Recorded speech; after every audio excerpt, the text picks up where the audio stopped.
It is Wednesday, January 17th, 2024, and I've got three best bets for you on the hardwood. This is the free three. What's up, guys? It's your boy Noble Living back with another DYF Bets video where I'm breaking down my favorite picks and plays of the day as we just try to get to the bag together and make some money. Yesterday, we had a full fade day, man. I was on my Booking with Trent stuff, man. No wins yesterday, and it was crazy because as I was putting together the parlays, I was like, you know what would suck? If one of these teams lost in each of these parlays, but the other two teams hit. And that's exactly what happened. We lost it on the Kansas-Wisconsin moneyline parlay as Wisconsin lost outright to Penn State. Did not see that coming. We lost on the Pittsburgh-New Mexico parlay as Pittsburgh lost outright. They got smacked by Syracuse. I think Pittsburgh, I'm done betting with them. They're kind of banned. They suck. They're gone. And then we lost on Butler +6. They had that game down to a 1-point game and literally gave up 12 points in a row to Xavier with like 4 minutes left to game. So can't do too much about that. Hate to see it. 0-3 on the day. You can see our year-to-date record right here. 18-18, month of January. We're back at 500. But listen, we've got a full month ahead of us, or half a month, I should say. So there's a lot of time to turn it around, and we're going to start that bandwagon today. We're going to start that ship, get things going in the right direction. A few tough days here on the channel over the weekend. A tough Monday in the NFL, tough Tuesday. But listen, we're going to bounce back. If you can, drop a like on this video and subscribe to the channel. Greatly appreciate all the love and support you guys continue to provide, and let's dive into these best bets. For my first best bet of the day, we are going to go to this Houston and Texas Tech matchup. Now, this is a great matchup between two blue blood programs there in the Big 12, and I'm looking at the total in this one. I have to go under 130.5. You can get that at -110 on Bovada. Now, you can play the 129.5 as well. I'm not opposed to that, as I think that's a pretty good number that you can play as well. So we've got a matchup between two teams here, and Houston last week was the #1 team in the country, but guess what? They just dropped back-to-back games, one against Iowa State and then one against TCU. But granted, both of those games were on the road. Now they're back home against a Texas Tech team that currently sits 3-0 in conference play. They picked up a win against Texas. They picked up a win against Oklahoma State. They picked up a win against Kansas State. And they have one of the nation's longest win streaks, actually 6 longest in the country right now, winning 9 games in a row. So this Texas team is playing very good basketball right now. And that's why I think Houston has to rely on their blue blood, tried and true defense to keep them in this game and to win this game. They're not going to lose 3 games in a row. They're definitely not going to lose at home. So how do they win this game? They have to muddy it up. They have to make it nasty. They have to make it dirty. And there's a reason why Houston has the #1 defense in all of college basketball in terms of defensive efficiency. #1 in effective field goal percentage. #1 in turnover percentage. #6 in 3-point percentage. #1 in 2-point percentage. #5 in free throw percentage. #1 in block percentage. #1 in steal percentage. You guys get the point, right? This Houston team can absolutely play defense. And truthfully, those 2 losses against Iowa State, they lost by 4 points. They lost to TCU by 1 point. So it's not like they were out of the game. The reason why they were in those games was because of their defense. They only scored 53 points against Iowa State, only scored 67 points against TCU, and they still had a chance to win both of those games. Now they're at home against this Texas Tech team that's pretty good on offense, 32 in offensive efficiency, but they like to play slow. And guess what? So does Houston. Texas Tech 279th in adjusted tempo, while Houston 345 in adjusted tempo. So for me, the way that I look at this game, it's going to be a real slow-paced game. Both of these teams are going to grind it out. They're going to dribble the ball up the court, use a lot of the shot clock, and that's going to force both of these teams to have to make plays in the half-court offense. And against this Houston defense, that's very tough. And I think Houston understands that they're going to have to win games solely on their defense and not rely on their offense, even though their offense is good, 18th offensive efficiency. But I feel like we have a case here where they just lost 2 games. So they're like, hey, how do we turn this around? How do we get a win against one of the hottest teams in the country right now? We're going to have to rely on our defense here, okay? Houston is 4-12 to the under this year. So a ton of their games are going under despite the fact that we have a low total in this one. And they're 2-8 to the under at home as well. So they definitely know how to defend the home court. They definitely know how to make this stuff muddy. So for me, I think this is a matchup where Houston should pull out a win at the end. But I think it's going to be a tough game for both of these teams. So let's go with the grinded out type style game. Under 130.5 for Houston and Texas Tech as our first best bet of the day. For our second best bet of the day, we're going to go to this Big East matchup between Creighton and UConn. And I bet you guys know what I'm going to go with, right? The over, right? Nah, right? That's what I bet. When I first was handicapping this game, I was like, okay, you know what? I think I might go with the over. But when you look at the numbers a little bit more, UConn is 10-7 to the over this year, while Creighton's just 6-11 to the over this year, and they're even worse to the over on the road. So because of of that, I have to switch it up, and I'm going to go with Creighton plus 6.5 here. Minus 110 odds, pretty standard there. And I got to go with the underdog. The underdog blew us yesterday with Butler, pause. But today, we're going to be able to bounce back, and I like Creighton in this matchup, okay? So for this game, it's going to come down to one thing and one thing only. Does Creighton hit three-pointers or not? That's that's really what it comes down to.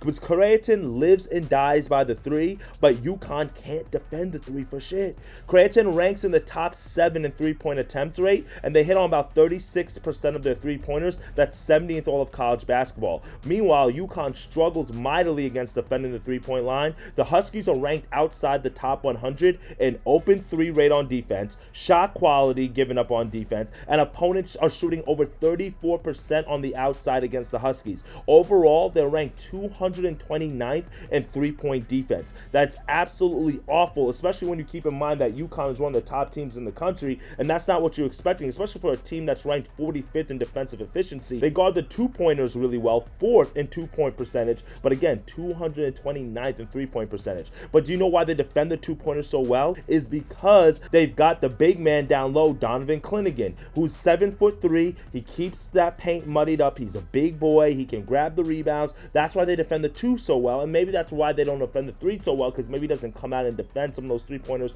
on the pick and roll and things of that nature. But guess what? Donovan Clingan is not playing today. So because he's not playing today, I like this matchup for Creighton even more, because the question becomes who's going to match up with Ryan Kalkbrenner on the inside. Ryan Kalkbrenner's been there with Creighton forever. He's a big man who can stretch the floor and shoot the three, but you know his size there, 6'11", 7 foot for the guy. I don't know exactly his exact height, but he can grab a lot of rebounds. He can score down low in the paint, and he's going to make it very tough for this UConn team, who now just don't have to worry about the three-point line, but they have to also worry about the two-point line as well, because of the fact that they don't have their big man Clingan inside to stop them on the defensive side of the ball. So because of that, I think this is a matchup where the Jays are going to be able to exploit that injury and also be able to exploit that weak three-point defense of the UConn Huskies. And keep in mind, right, the Jays for the Creighton, 39% of their points come behind the three-point line. That's top 20 in all of college basketball. So if they don't hit three-pointers today, guess what? The over is cooked, because the number's already been going up on the over. A lot of money's been coming up on the over.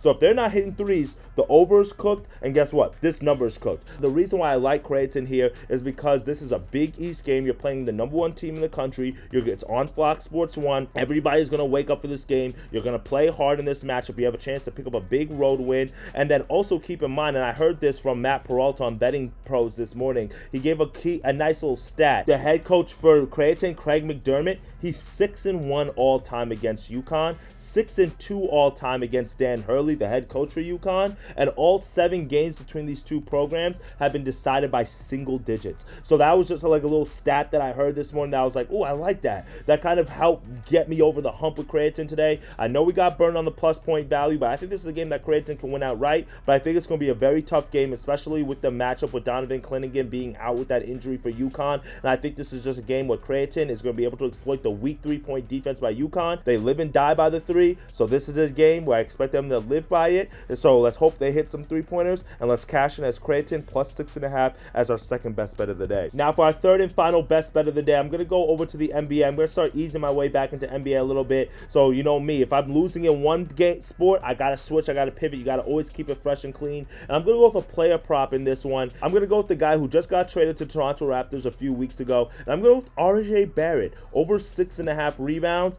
And you can get this one for plus 115 odds on BetMGM. Shop around a little bit, see if your book has it at 5.5. I like that a little bit better than 6.5, but get the 6.5 at plus money value is really good odds here. All right, so why do I like RJ Barrett to get 6.5 rebounds or 7 rebounds at plus value? Is simple. One, the Toronto Raptors, have you looked at their injury report right now? They are completely decimated. I mean decimated with injuries in this one, and they're going to be missing starting center Jakob Poeltl. He's going to be out for this matchup. They're also going to be without backup center as well, Christian Koloko. They're also going to be without Otto Porter Jr., the small forward in this matchup. So they're just dealing with a lot of injuries, and they're going to be undersized against a Miami Heat team who we know have got Bam Adebayo down low. His rebound number is at 12.5. I don't know if he's going to grab that many rebounds. I think that's a little bit high. We've got a total around 227.5. That's kind of mid-tier for NBA. But I think it's just a game where the Heat like to play slow. They like to play defensively. So I think that we're going to get a lot of missed shots. And the question just comes, who's going to grab the rebounds?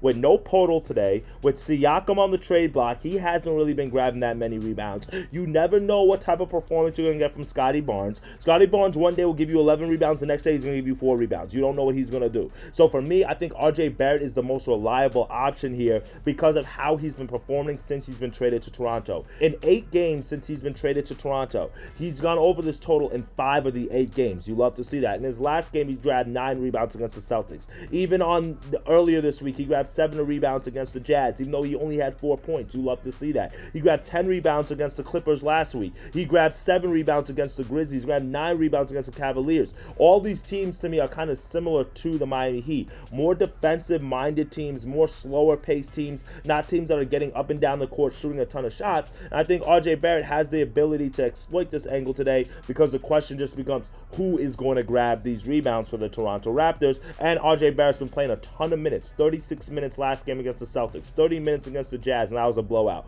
37 minutes against the Clippers, 35 minutes against the Lakers. So if he's on the court, he should have the ability to grab the rebounds. And he's played the Heat one time this year, earlier this year when he was on the Knicks. He went over this total as well. He grabbed 7 rebounds in 34 minutes earlier in November when he faced this Heat team. So it's not, the biggest sell job in the world, but I think this is a matchup here where the question you just have to ask yourself is who's going to grab the rebounds for the Raptors. If you want to take Scotty Barnes, sure. They got Siakam's rebound line at like 5.5, and he's gone over the last few games. But for me, I think this is RJ Barrett's game to be able to grub, to be able to eat, and they're at home today, so he likes to play hard in Toronto in front of his home crowd and in front of his, family and everything like that. So let's go with RJ Barrett over 6.5 rebounds as our last and final best bet of the day.